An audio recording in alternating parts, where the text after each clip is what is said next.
Good morning, everybody. How are you guys doing? Zoe, to answer your question, I think I will have to. Look at, I mean, it's coming back pretty quick. I forgot how fast it grows back. I might have to be redrawing my caricature a lot. Um, yes, but yes, I already do have a new one. I think I'm going to include some of my blue light glasses too, just because I'm wearing them all the time these days. Do you guys wear blue light glasses when you're doing all your school and your Zooms and all that stuff? Do you think they help you? Um, for me, I definitely noticed that I don't get headaches like when I wear the glasses. So it's like that's what helps. It's not like I feel like ooh my eyes feel so good right now. It's just I just don't get headaches after staring at the computer for a long time. So it helps, but at least it helps me. Okay, so our episode today is Miyazaki themed, which we're super excited about. Oh, there I am. How are you guys doing today? I see Isabella on there. I see Zoe's on there. I see Zach. Do I see Zach on there? I thought I saw Zach on there. Maybe not. Uh, Jessica and Sunny and Andrew are here. Hi guys. Excited. This is gonna be so much fun. I found so many cool I learned so much about Miyazaki doing prepping for this class, and and now I get to share it with you guys. Because I already know how many of his films have you guys seen? What are your favorite ones? I think mine is like Kiki's, which is like up there, The Girl and the Witch, just because it's about the girl going off and starting off like her own entrepreneurship in a new city where she doesn't know anybody, and I feel like I'm still doing that now in LA. But definitely when I first saw it, which was like a couple of years ago, it definitely really hit home. And then I grew up on like Totoro, which is like that smiling cat in the background. Um, he's not a cat, I know, um, but yeah. I still have not seen Princess Mononoke. I think that's how you say it. But favorite is Totoro. Yeah, I mean, I grew up on that one, so I don't know if it'll ever not be a favorite. But yeah, let me know what you guys have your favorites. There's some creepy. What's the one with the parents turning into pigs? Oh, I remember watching that one as a kid, and that one freaked me out. Um, oh, and I haven't seen Ponyo yet. I have to watch that one. There's so many that I haven't seen, but yeah, that doesn't mean I can't still enjoy his style. So let's go over today's morning game plan. So just if you're new, um, Pom Poko, Tales of Earthes, and Howl's Moving Castle. Pom Poko, I don't think I've ever seen that. But they're all on, what is it, HBO now? Oh, Spirited Away. That's the one. That was a good one. That was a sad one. Um, okay. So if you're new, today's morning game plan is a part of the class where I go over what we're going to do in the entire episode for the next hour. That way you know when you might want to take a break or if what you're kind of like in for. So we start off 10:05, which is right where we are, going over today's morning game plan. Then we move on to 10:10, the quote of the day, where we hear a quote by an artist or somebody that might inspire us and get us into the right headspace, which is where we go into the morning mindfulness and we take a moment to kind of just breathe and get our heads in the right space. That way, our minds are good and ready to draw. Because it's really important that you know what's going on inside in your head a little bit before you start trying to draw things on paper, because you're going to be drawing what's in your head onto the paper. So if you are stressed out or anxious or for whatever reason, that's going to come out on the paper. And sometimes that can be a good thing, but sometimes you don't want that on your paper. Um, then we're going to go on. I have two drawing icons that I change up each week that you guys can try to guess what they are. Right now, this one is a typewriter. So that's going to be the first thing that we're going to be drawing. And then we're going to pause and do a karate break. Um, and the reason we do a karate break is because along with our minds, we need our bodies to be in the right posture for drawing. And so that means we don't want to be like hunched over our drawings, like noodling, because then our drawings are going to look all cramped and noodled. So we want our bodies to be loose, and we want our bodies to feel like they have life in them. So that means definitely drinking some water, and that'll keep you going. I once had a professor in college. She said that for long projects where she has to stay up late, she would drink lots of water because then she would have to go up and go to the bathroom a lot. So it kept her awake because she had to keep on getting up. Fun tip. Then our next drawing icon, this is a little paintbrush. It's not a surprise really what that's going to be, or what we're going to do for that part. Then we have our challenge of the day, which is I send you guys off with the challenge that you can do at home. That way, it just gives you something to do since we're all kind of like stuck at home for a lot of our days now. So it can be a fun thing for you guys to try out. And then we go over our morning mail if there is any. And this is if you guys have submitted any artwork that wasn't just from last episode's drawing assignments and stuff, then I could share it. And you guys always impress me with that. My star students, I'm always very happy seeing what you guys draw. So if you ever have anything that you want me to share with the rest of the class, I would love to share it. And then we say our goodbyes, and then we're all sad. Just kidding, because we just learned a lot. So last episode, we did drawing our pet of the day. So you can see my head is right here. This is Slider, and then that's Mary Shelley, and then this is my friend's dog, and then this is my friend's tortoise, Theo. I forget her friend's Nike. That's the dog's name. And the reason that they're all drawn on napkins, there we go, I'm trying to move out of the way. Can you guys not see me? Oh no.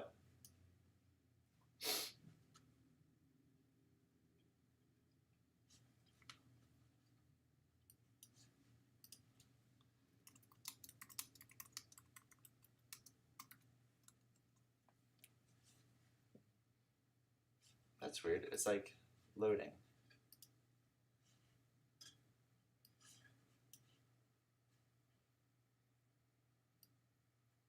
Okay, can you guys still see me? Zoe, maybe try refreshing. Okay. You guys scare me for a second. Alright. Everybody else is good. Let me know in the comments. It doesn't look like the video has started. Okay. Zoe, I think, well, it definitely has started. It looks a little paused on my end, so, but if everybody else can see me, then I'm going to keep on going. Okay. We drew it on a napkin because that's what Picasso did in a famous interaction that he had with the fan, where he, okay, I see. Good job. Yeah, Zoe. We're back. Okay. Picasso drew, somebody came up to Picasso in a restaurant and they asked him to draw a picture on a napkin. And so he quickly draws a dove, and Picasso hands it to them and he charges them for it, and he charges them a lot of money. And they go, how can you charge us for something that you only spent 4 minutes on? And Picasso goes, the drawing took 4 minutes, but the knowledge to be able to draw that in 4 minutes took me 40 years. He goes, so that's what you're paying for. Anyway, I thought it'd be fun to draw kind of like with the ballpoint ink on a napkin. And you guys did not disappoint. Let me show you what Zoe actually did this. So she drew Mary Shelley, she drew Slider going nom, because we had a live cam. If you haven't seen that episode, it's really funny because you could just watch Slider like eating a whole bag of lettuce basically. And that was last episode, episode 15, which you can see up there. Yeah, so that was a fun day. If you guys want to ever submit your artwork to me, you can do it through Instagram or email. I figure you guys know what to do with this information right here. It's pretty straightforward. Just send it to me and I'll add it in, and I always want to see your work. So even if you don't think it's your best work, I think it's still worth sharing. I know, the turtles were really cute. Okay, so today's quote of the day is by Isao Takahata. I think I'm saying that right. Apologies if I'm not. Now, this was like the best friend of Hayao Miyazaki, who was Miyazaki is the one who we know because he was like he stayed with Ghibli, Studio Ghibli, not Ghibli. He stayed with Studio Ghibli. Oh my goodness, Isabella. Actually, really quick, I did want to ask you guys about that. Nope, that's later. How is everybody doing? I noticed that I haven't been getting as many submissions, and so I just wanted to take a second this episode to check in to see how everybody's doing. Is there anything I can be doing different? Would you like me to do some kind of like Instagram challenge where we can go on there? Um, did you guys like when we were doing the classes more frequently? Was that more helpful to kind of stay in the rhythm of it? Um, I'm open to whatever you guys whatever was be the most helpful for you. And yeah, and so, but if it's just like things have been crazy, which I totally get, they've been crazy for me too. Um, and some weeks you just can't post anything, and I totally get that too. So if that's just it, then we'll keep on going as scheduled. But if it's something that I can do to help, I'm looking in the comments, and you could always message me on Instagram or in the comments here or on email too. Yeah, just let me know and we can figure something out that'll maybe hopefully work out better for everybody. Okay, back to Iseo. Um, so Miyazaki actually said, you can see the quote right there. He is the descendant of a giant sloth, and that was what Miyazaki said about Takahata. Um, and Instagram challenges sound cool. Okay, cool. I have those in the works. Yeah. Um, I'm writing that down too, so I don't forget.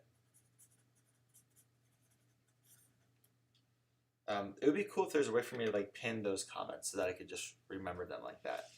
I'll have to look into that. Anyway, I believe there were four people that like started Studio Ghibli, which is the studio that creates like Totoro and Princess Mononoke and Kiki's Delivery Service. But two of the guys were like producers, kind of like the money people, the business side of things. The two animators were Miyazaki and Takahata, who you see up here. And this is actually them. That's Miyazaki and that's Takahata right here. Um, and they're laughing, they're having a good time. And then these are some of the movies that Takahata did on his own. Now, if you like Miyazaki, there's a good chance you might like Takahata's, but they are a lot slower. He took his time. It's been described that Takahata acted exactly like his films, so they're very soft and reflexive and heartfelt, which is probably why Miyazaki said that he was like a giant sloth, because literally he would take his time with everything, and whether it was how he talked or how he drew, and he just was very like meticulous and slow with it all. He was also one of the only animation filmmakers of his time who dared to tackle subjects such as the regrets of World War II, feminism, and the questioning of traditionalist Japanese values through his animation. So he really wanted to do something important and meaningful with his work. And he encouraged Miyazaki to do the same and to care about social issues, which had a big influence on Miyazaki. Um, so, uh, yeah, I don't know. I think don't ever undervalue the friends that you have because they can have a good impact on you. So Takahata said this is in response to somebody asking him how he was able to relate to his characters and accurately portray kids in his film Only Yesterday, which you could see there's a picture right over there. It's this middle one. And he said, like it or not, a caterpillar must first live as a chrysalis before becoming a butterfly. Maybe I remember those days because I'm going through a chrysalis stage. Jessica, are you talking about Takahata or are you talking about Miyazaki? I haven't watched actually Takahata's, but they seem probably like I would really like them. So I'm gonna watch. I want to see it Only Yesterday because the watercolor scenes that I heard that they do are really cool. He does like it's fairly like it's very realistic, but he does experiment with art style, which is really cool. So. Oh, okay. Well, if you never heard of Miyazaki, you gotta check out his stuff too. And from what I heard about Takahata, his stuff is great too. Okay. Now into our morning mindfulness. As we take a moment to breathe, so everybody breathe in and breathe out. Actually, try to take a second to breathe in so you can feel your whole lungs fill up with air. And hold it for a second, then let it out. As we take a moment to breathe, close your eyes, and I want you to think about the season that you're in right now. Iseo doesn't say that all of us are butterflies at the same time, but that we each have times when we must be in a chrysalis stage in our lives. And a chrysalis, like a cocoon, is when a butterfly is all wrapped up, and it doesn't look like the butterfly is doing much, or the caterpillar, depending on what stage. But it's when the caterpillar goes into the cocoon, wraps itself up, and doesn't come out for a while, and then when he or she emerges, it becomes a beautiful butterfly. But it is a time of not looking like you're doing a lot and doing a lot of like internal work. Um, when was the time that you felt like you were in a chrysalis stage where you weren't visibly making any progress? Did you feel any pressure or anxiety to escape your cocoon faster, to like finally share all the work that you've done, or get out of school if you're doing a lot of like work in school, you just want to graduate. Um, as we move on to the next portion of class, I invite you to embrace the season that you're in right now, whatever one it may be. And for now, let's just relax and draw at our own pace, just like Takahata does, or did. I'm sorry, they both passed, I believe. Okay, moving on. Our first theme is script to sketch, and yeah, let me get my camera ready. Okay, so this is my setup right now. Let me move my. There we go. I have my watercolor paper, and this pad is really cool because you can see, what you do is you stick a little like blade in here, and then you can peel off each page. So while you're painting, it stays nice and flat on this thing, on this pad. I have my watercolors, which we're going to use later. So I'll talk about them more a little bit later. So right now, all you need is some good, strong watercolor paper. Hey, okay, gotcha. Miyazaki is still alive. Gotcha. He's just retired. That's what I remember. And Takahata has passed. And then I have a couple of color pencils. I'm going to show you why in a second. And this is my painting rag too. So the way that Miyazaki would start was he would start with a script. And here I have a script, a typed out version of a scene in Totoro, which we can try to draw. And in this scene, May goes to the well and she finds a rusted bucket. I'm going to read the screen. So May goes, the bottom's all gone. So she looks through the bucket. She can see through. She sees an acorn in the grass. She goes, found one. And then suddenly she notices a small creature, a Totoro chibi. I think that's how you say it. Let me know if I'm butchering that. And she's running through the grass. And I believe that's like this little guy up here. One of these two, either one. And those guys are like really little. They're like, I think they're like that big in the show, in the movie. She chases it under the porch where it reappears with another larger creature, Totoro Chu. Oh, there we go. So the chibi is a small one, the Chu is a little one. And after a long chase through the underbrush, she falls through a hole and lands nearby a huge version of the two creatures she has been chasing. While this large Totoro is sleeping, she climbs up onto its stomach. Probably not the best idea, but hey, she did it. And May goes, who are you? Makuro Kurosuku? And Totoro goes, Tororo. And then Totoro, your name is Totoro, right? And then Totoro yawns, and it's like a big, massive yawn. And then May goes, so it's Totoro after all. Totoro. And then she just kind of like, she like rests on his chest as he's like breathing up and down. She's just like going up and down. That's really cute. So, these are the two sisters right there. Those are the two like little Totoros. And then these are the storyboards before they've been watercolored in. So we're going to do the Miyazaki style where we're going to draw these out. And we're going to draw one of them, just one nice big one.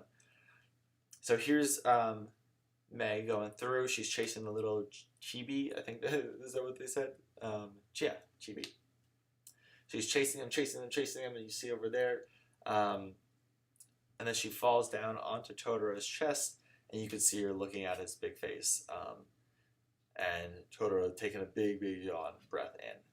And so these are storyboards, and so you have them printed out on a sheet like this with all the black outlines, and you can just draw the storyboards within them, and it's a pretty quick process. So what we're going to do is we're going to try to draw some of these. Here we go. So this is my setup. I'm going to switch to this so that you guys can see it a little bit better. Perfect. Okay. Now I'm actually going to draw with real paper and pencil this time. There you go. You can see my onesie fur. And let's see. Do you guys have any favorite scenes that we should try to draw the script for? Let's see, I'm looking through them right now.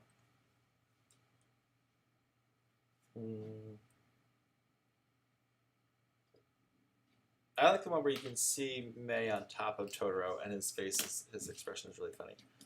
Okay, so the reason I have these colored pencils, or you can just use your regular colored pencils like this too, is because Miyazaki, if you check him out, he does draw with a lighter tone pencil first. Oh, the cat buzz. Oh, that would be fun. Okay, yeah, you guys can pick whatever scene you want to draw. And I'm just going to show you the style so we can follow along with the same style. So if you look, he draws with a lighter pencil first, and then that helps him kind of figure out exactly what he wants to do. So let's try to draw this. Ready? Can you guys see this? Okay, cool. Looks like it shows it pretty well. And this one can be really rough and loose. So this is going to be Totoro's ears.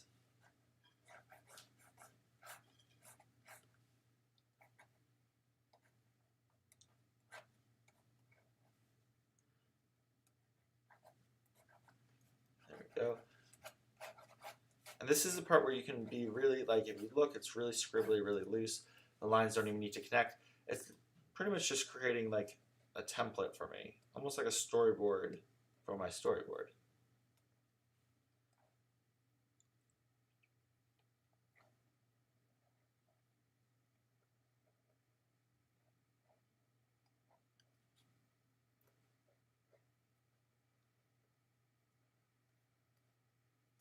This is where Totoro sees Man is looking just about as concerned as she is because he doesn't know why there's a little creature running on him.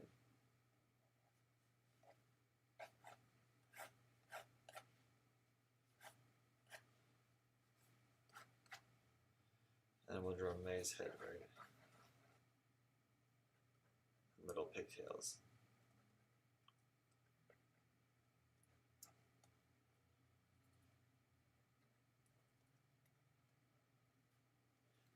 And I heard that Takahata, he actually spent a lot of time in his.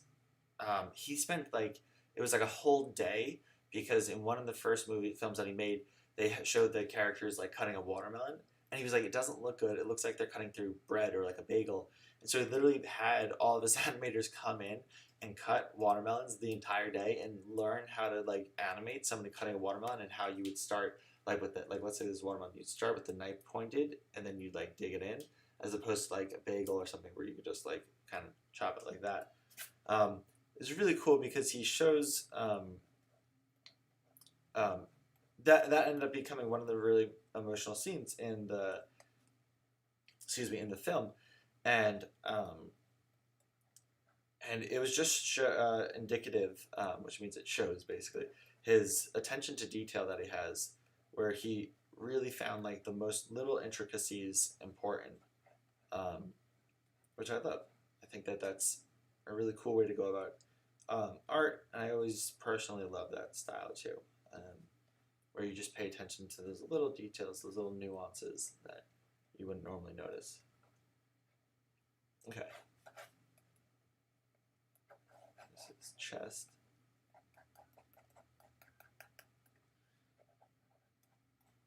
Nice. I'm gonna give the background like a little bit of shading. And what's really cool is that Miyazaki, he storyboarded out his entire films, like live, and so he would give the artist some of his storyboards, and then they would just animate it, and then he would give them more storyboards, and then they'd animate that without really knowing the whole picture yet. So now we're going to go in with a regular pencil. This is a 0.7 millimeter HB number 2 pencil, but it's a mechanical one. I personally like those. And now we're just going to trace over and kind of get a little bit better of the darker lines. Now again, this, you can clean them up a little bit, but it still is just a storyboard. So, and you have to, and if you're going to do this like Miyazaki, you'd have to draw a lot of these. Like you saw how many storyboards he draws just for one scene, right? So you kind of have to do these fast too. Probably a lot faster than we're going, to be honest, but Either that or he just spends all day, which I know he also does.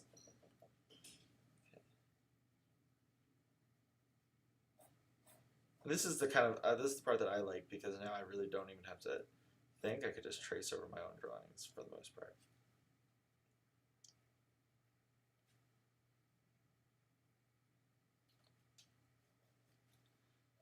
There we go.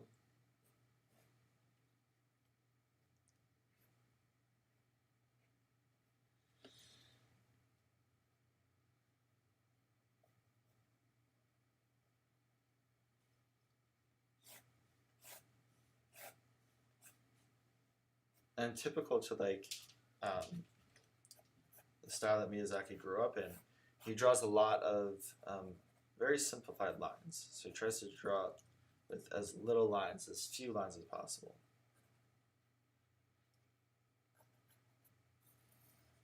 There we go.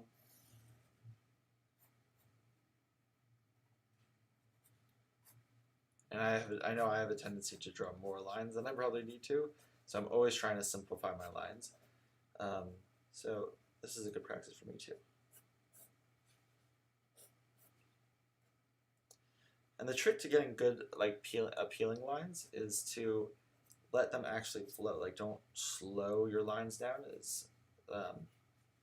For some things when it's smaller, it's better to slow your lines down. But and a lot of times, you should just kind of like do them kind of quickly, and then that'll let your like intuition, your instincts take over, which you should trust.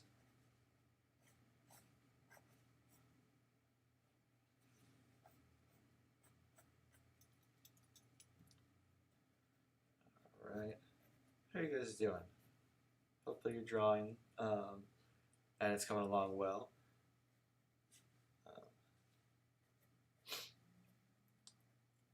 While we're on it, I have a special Halloween episode planned, so I hope you guys are planning on joining.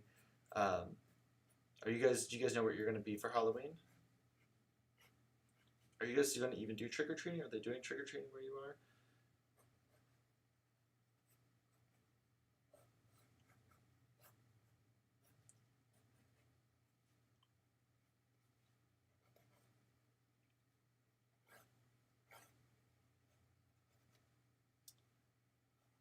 Or is everybody quarantined? Be sad. But I've seen some people do some pretty cool things. I saw some guy, and he created a chute that goes from his door all the way down to the people, to anybody that would be trick or treating, and that way he can drop the chute and still stay 6 feet apart. There we go. And of course, this is a big, like, this is my hand. This is a big drawing. But I'm just trying because we're not going to draw a ton of little like storyboards. We're going to draw one nice big one that we can make look really cool. Okay, and it looks like he does kind of like scribble like some bushes in the background.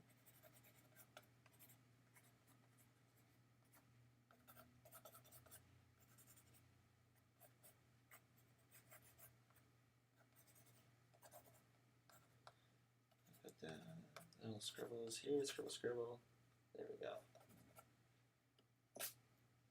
Okay. Oh, you're having a costume party with your family. That's fun. Me and your Sunny going to dress up as Velma, Shaggy, and Scooby. Aw, cute. Is Sunny going to be Scooby?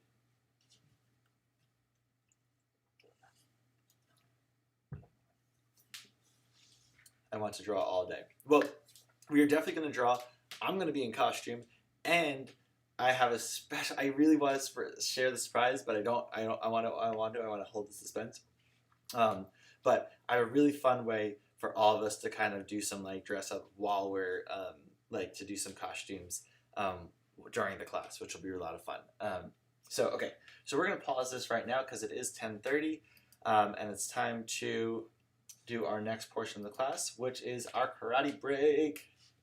We never really did trick or treating, so nothing really different. Oh, okay. Did you ever dress up in costumes though? She's been wearing her costume all week. That's adorable. I remember one time I dressed up as a lizard, and it was like it was a onesie suit actually. I didn't even think of that before I told you guys. But it had a tail, which I loved. I thought the tail was so cool. Sometimes, you kind of just need a tail in your life. So, All right, so we're doing our karate break. This is the part of the class where I do Sensei Says. Um, and let me see. Slides, camera. I think this is, yes. Boom. Okay. I think I just wore black clothes for my black cat ears and call it good. We did. Um, all right, I'm gonna take off my glasses. Normally I would put on my karate belt, but you guys can't see it anyway because of the framing. But this is my martial arts training academy, which is a school that I went to, and this is my belt right here. Noah Fontana Karate. Also, if you guys want to see a real treat, I just had to visit home this past weekend, which is why I wasn't able to do the class. But the one of the cool things that did come out of it was I found pictures of me as a kid doing karate, and they are pretty awesome. So here we go. Let's see if I can show you guys. There's one. There's little Noah doing karate. And then there's two. This is me when I was an orange belt. This is my school the karate school that I went to, and that's me being a ham and cheesing it up. So yeah, a little bit of insight into me as a kid. All right, let's do some karate now. What we'd like to do is play a game called Sensei Says. Before we do that, though, let's stretch a little bit. Years ago, I just straight up forgot to figure out a costume, so I wasn't dressed. Oh, okay. Okay, so let's stretch your arms. I know, little Noah, without a beard, without a mustache. So you can stretch your arms, pull your elbows close to you. There we go. You can shake out your arms, boom, like that. Rotate your neck around so your neck is all nice and loose. Reach down, touch your toes, and then come back up. You can even do this arm stretch, which is you pull your elbow down just like that. Pull your elbow down.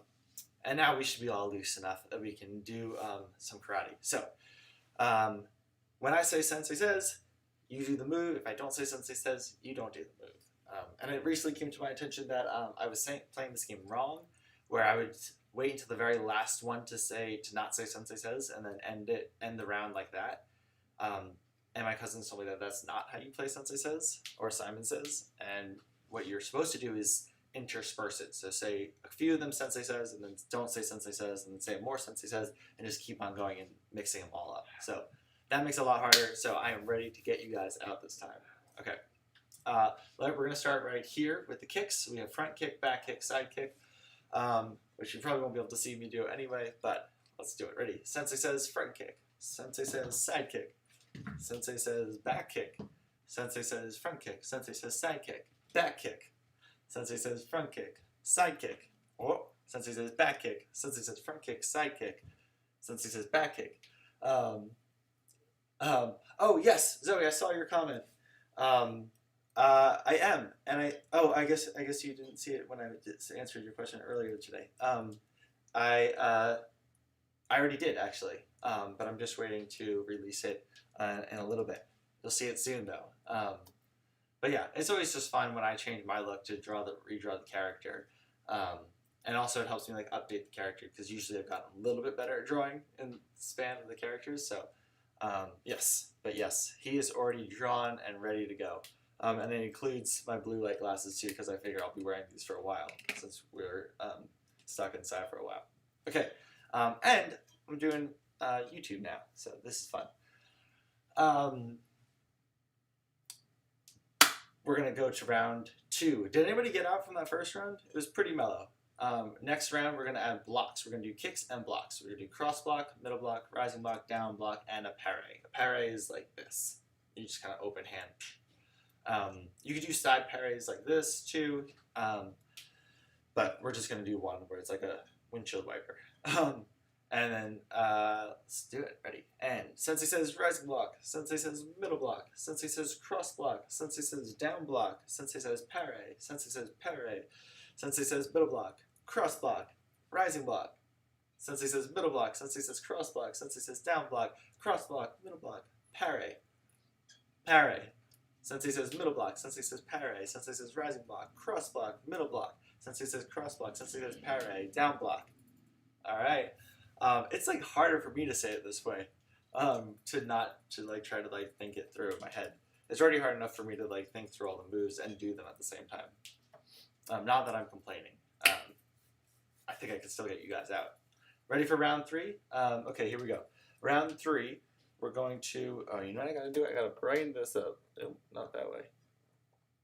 I gotta brighten up the light like this. There we go. Now it doesn't make it all blurry in the background. Okay. Still in, Isabella? Okay, this is it. I'm going to get you all out of this one. Now we're going to do attacks right here. So we have straight punch, spear hand, heel palm, hammer fist, back fist, shoot do, reach hand, vertical fist. Really quick to go through them. Straight punch, you go like this. Spear hand, you go like this. And heel palm, you go like this. Hammer fist, like that. Back fist, with your knuckles. These two knuckles always. Back fist. Shoot do. Ridge hand. So shuto is like you're a waiter holding, or like a server holding a plate, and then ridge hand is like the other way with your hand the other way, and then vertical fist, which you go like that. Okay, alrighty, here we go.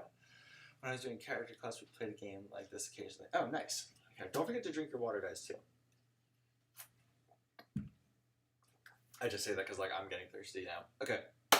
Sensei says. Straight punch, Sensei says straight punch, Sensei says spear hand, heel palm, Sensei says heel palm, hammer fist, Sensei says hammer fist, Sensei says hammer fist, Sensei says hammer fist, back fist, Sensei says back fist, Sensei says back fist, Sensei says shoot do, Sensei says shoot do, Sensei says reach hand, Sensei says reach hand, Sensei says reach hand, Sensei says reach hand, vertical fist, Sensei says vertical fist, Sensei says vertical fist, Sensei says middle block, Sensei says down block, Sensei says cross block, Sensei says front kick, Sensei says side kick, Sensei says back kick, Sensei says cross block, Sensei says middle block, down block, Sensei says straight punch, Sensei says spear hand, Sensei says heel palm, Sensei says rising block, Sensei says cross block, Sensei says hammer fist, Sensei says hammer fist, Sensei says back fist, Sensei says back fist, Sensei says ridge hand, Sensei says parry, middle block, Sensei says cross block, Sensei says front kick, side kick, back kick. Whew. Did I get anybody out? Alright. It's 10, almost 10:40 in 30 seconds probably. We're going to call it there. Let me know if I got you out. Honor system, be honest if I got you out. Let me lower this light. There we go. That's a little bit better. Okay. Let's get back to our drawing, right? I think everybody wants to do that. So our next part is sketch to paint. So we go from Miyazaki's, or like our drawings of the storyboards to the final look of the film. So this is a shot from the actual film, Totoro, and this is how close it was to the actual storyboard. So Miyazaki is the main guy who does the storyboards. He might even be the only one. I'm not 100% sure, but I know he does the majority of them usually. You're still in, Isabella? Man, I'm gonna have to get you guys out. Yeah, I totally lost my train of thought what I was saying. Have you ever gotten out? I feel like Isabella's just like sitting on her chair like this, and it's like, I never got out, but actually has even done it. No, I'm just kidding. Isabella, I feel like, didn't you fall over one time? Like, because you were so into doing the Sensei says? Let me know. I remember it because everybody was so sweet. I was like, oh, are you okay? You were like the champ at Sensei says. You know, Isabella's like really good. Okay, so we're going to do that. And this is actually a drawing that Miyazaki did of his own watercolors, which is why you can't read it.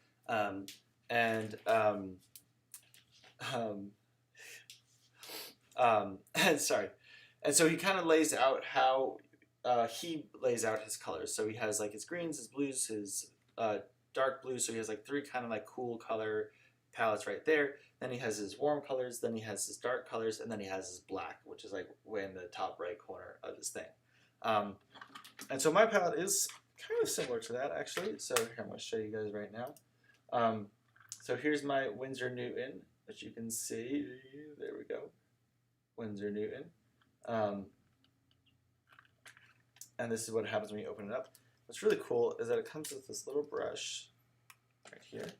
So this little guy, you open it up, put this on the side, and now you can paint with this.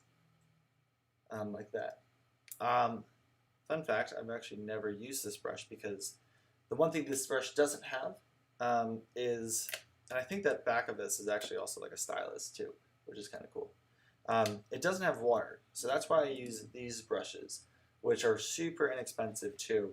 You can get them like a pack of 5 of them for like $8 or something usually, or like $10 or something. Um, oh, that was Lillian who fell off. And what's cool is that when you have this, right? If you squeeze right here,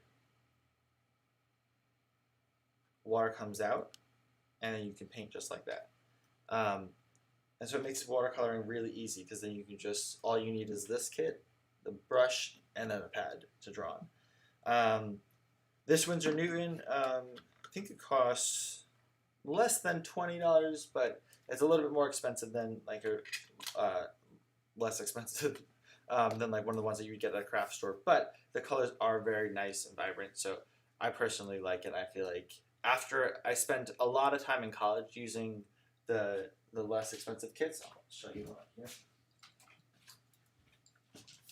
I use this one, and this is actually one in college. That's why it's broken off. So you can see that these colors are not nearly as like specific, I guess, or just I don't know, subtle. But if you know how to use watercolors, and these are a great one to learn from because they're really inexpensive. And so if you're on a budget, these would be definitely the way to go. And then you can always mix them right here. I'm going to show you how I mix the colors a little bit too. And that's the secret tip for doing watercolors, is to mix the colors. You don't just have to use the colors that are right here. So I'm going to hold this. Put this right. Yeah, let me change the cameras. No, it's my face, babe.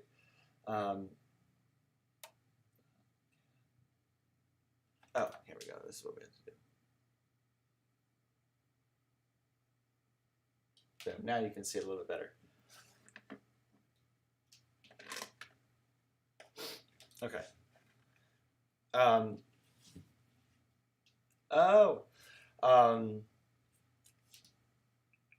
Okay. Wait. Before we go on to this, I have a couple more Miyazaki things to show you guys. Okay. And the brush. Super good for travel size. That's what helped me really get into watercoloring, was using a travel kit, because then I would get little moleskin notebook too, which are a little bit more expensive, but they're really, really good, and they'll last forever.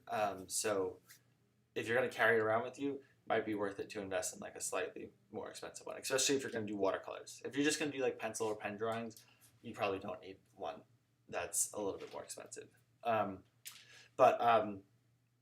Yeah, I would travel around with it. I would always have the watercolors, the brush, and the sketchbook, and it was like little. It was like that big in my pocket, and I would do that wherever I went, and it was really easy to just kind of like do it on the go. And it was really cool because then you'd be watercoloring like a scene, and then people would come up to you and be like, "Ooh, what are you doing?" And you can talk to people and share your artwork, which is always fun. And or just people would just like quietly watch, which is kind of awkward, but it's like also kind of cool. It definitely made you feel like a real artist.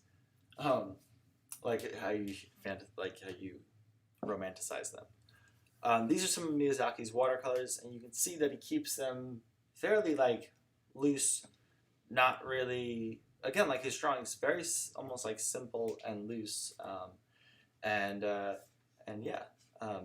So we're just gonna try to do what he did and watercolor our little friend Totoro. Okay. So it's always best to start with the lightest lights and the darkest dark. The lightest lights first with watercolors. You would say lightest lights and darkest darks if you were doing. Now you guys can see how much I move my hands when I talk. When you're doing painting, like oil painting, but with watercolors, you can't really cover the dark colors, so it's important to start with the light colors. So let's see. May has like a little red dress. It looks like a kind of an orangey dress. I'm gonna grab some. And right now I'm squeezing the water, and you can see it's getting wet. There we go. Clear that gross muddy color out a little bit. I have a little bit of the red. Now I squeeze this out so it's nice and clean. I'm going to get some of this nice yellow. I'm going to mix this in.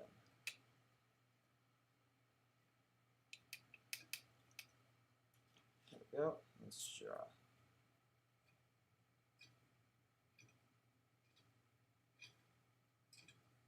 And you can even squeeze it more onto the paper like I just did there. That might have been a little bit too much, but that's okay. With watercolors, you kind of have to accept that it's not going to go exactly how you plan, but that's also the good thing about watercolors, is that they don't go exactly as you planned, and so they kind of create some of the art for you.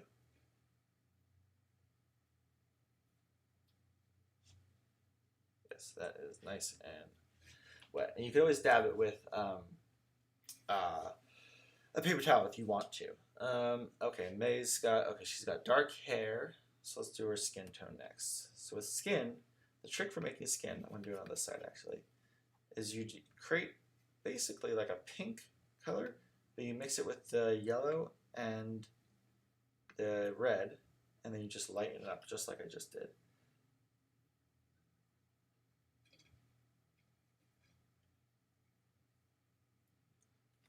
Oh, this is all. Oops, and you try not to make it bleed like I just did. Ah! There we go. And you see how this is drying right there? It's a little bit different.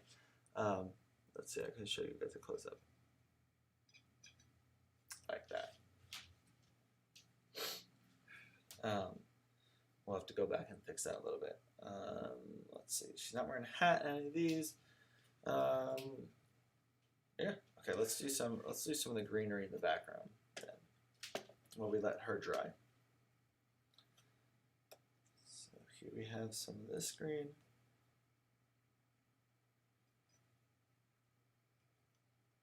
Like some turquoisey green. Okay.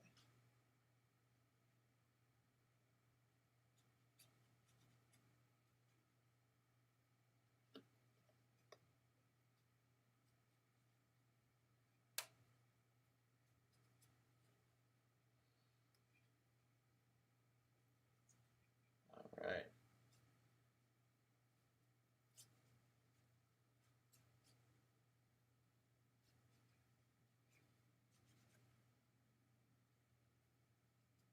And would it be helpful for me to include like the link to these watercolors and stuff and where I got them from? Let me know in the comments. I can totally do that too. I think I'm just going to do it anyway. But let me know if you guys have any questions about that stuff. Okay. Now I'm going to let that guy dry, and I'm going to move on to Totoro. So to create black in watercolors, use a lot of brown right here, and also some dark blue. You can see I use that a lot because black is kind of hard to create. So you use dark brown, dark blue. Depending on the kind of black you want, how cool or warm you want the black, you can add some red in it too. I just have to use this blue for right now. Okay, let's try this.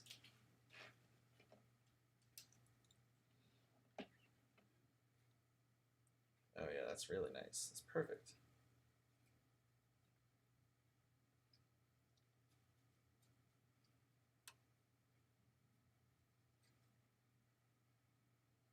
And you can see I'm leaving just a little bit of an outline around, just to give it, I don't know, just to give it a little bit of space to breathe, I guess.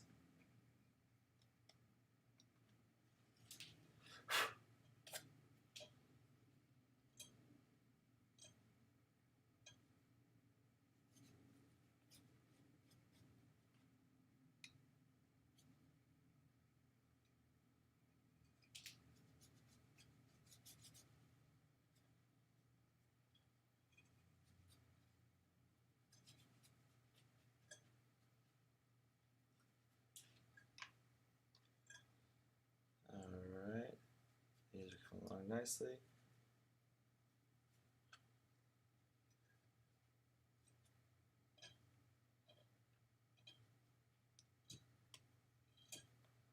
And just a reminder, this is not my first time doing watercolors. I have done this quite a lot.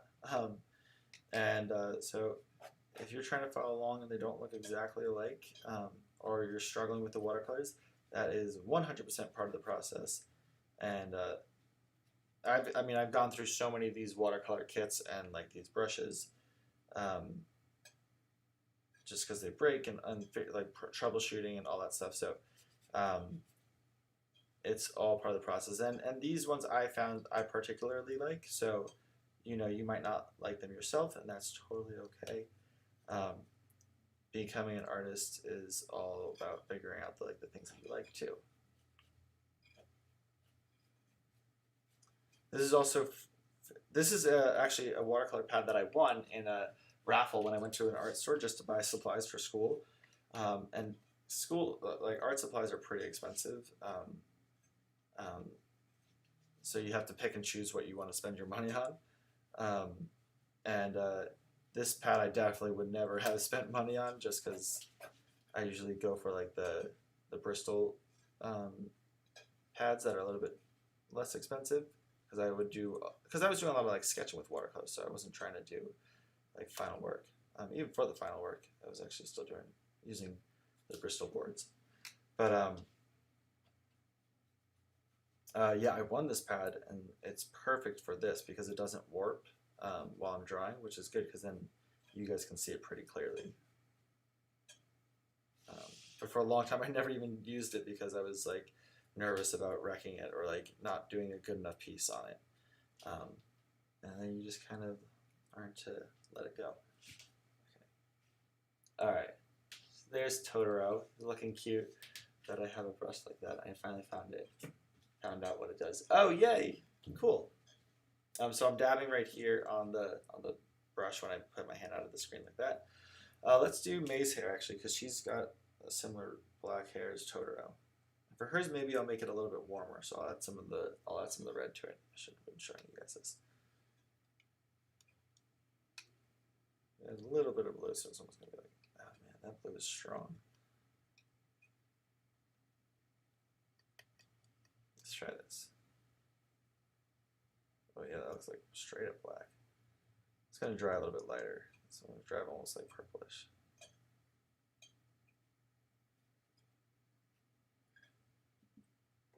That was too much water.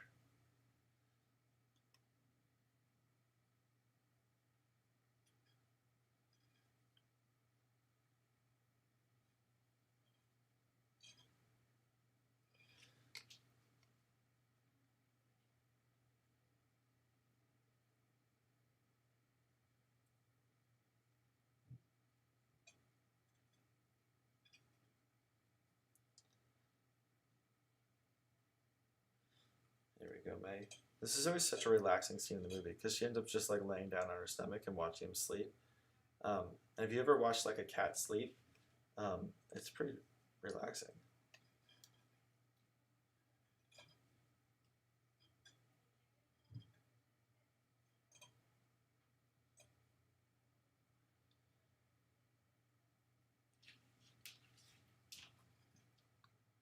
Okay. I think your shoes can be like a little bit lighter, almost like this brownish color right here.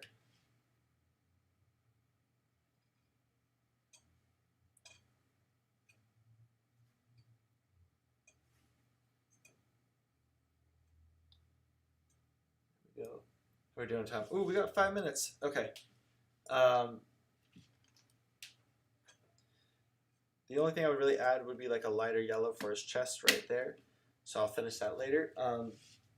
But yeah, that's pretty much how you can do a quick storyboard. I mean, and even if you do it smaller than that,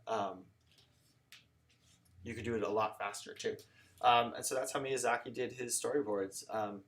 Pretty simple. I mean, even for this big piece, which would be a really nice gift, I feel like, to somebody, you could just write them a little note like right here. Just like thinking of you, which would be hilarious, I feel like. Uh, just because of the expression on his face. Yeah.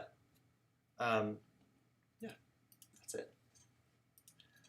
So back to our episode. Our challenge of the day is to draw a scene in your home using the Miyazaki style. I feel like he draws houses really well, and he draws characters really well and expressions really well. So it'd be kind of funny to draw like an expression of like your family or like you hanging out with your cat in your home, but in the Miyazaki style. So you know start with the pencil, do the like the colored pencil, then do the dark lines of the pencil, and then color it in with the watercolor and see how that comes out. I would be very interested to see. And then our star student for today's morning mail is, drum roll please. I hope you guys are drum rolling and it's not just me. We have Zoe. Zoe sent in some awesome work and she said, here, dear teacher Noah, here's my art from class and then some art I did on my own. So the art from class we already showed. Those are her drawings of the pets. And then she said, the first drawing is my first Dungeons and Dragons character named Rowan. The second one is from my class. And the third, a little thing I drew with two of my characters. From Zoe G. Thank you for submitting this, Zoe. I am so impressed with this. Like, wow. Crazy. I love this style. Like, that's cool. That's really cool. The lighting that you did and just how you did the crazy demon horse thing, the skeleton horse, so cool. Very nice job. And I love the sword for this character right here. Like, check this out. Right? Nope, I'm going the wrong way. There we go. This sword right here, the way that it's like, yeah. Like it's like looks like it's almost on fire. Really cool. Very good job, Zoe. Thank you for submitting and sharing this with everybody. I love the horns too. How you did the shine on the horns, and there's like a little bit of blue and stuff. I hope that the color's picking up from the live stream too. But yeah, very nice job. Thank you for submitting, Zoe. Remember, guys, thumbs up and subscribe to this video. You can do that really quick. Just thumbs it up. I think down that way, right, or there. You can easily donate with the link below. It's a fire sword. Okay, gotcha. Comment whatever you guys want to draw. I think we have Legend of Korra coming up soon, but next week is going to be Halloween. And send your drawings to me, noahfontana@gmail.com, or on Instagram. You guys can follow me and see when I post like updates and stuff. And next episode, which is going to be next Saturday at 10 a.m. Or 1 p.m. if you're an East Coaster, is going to be a spooky Halloween episode. I'm super excited. We're going to change it all up. It's going to look totally different. And yeah, and I hope you guys can be there. It'll be super exciting. So,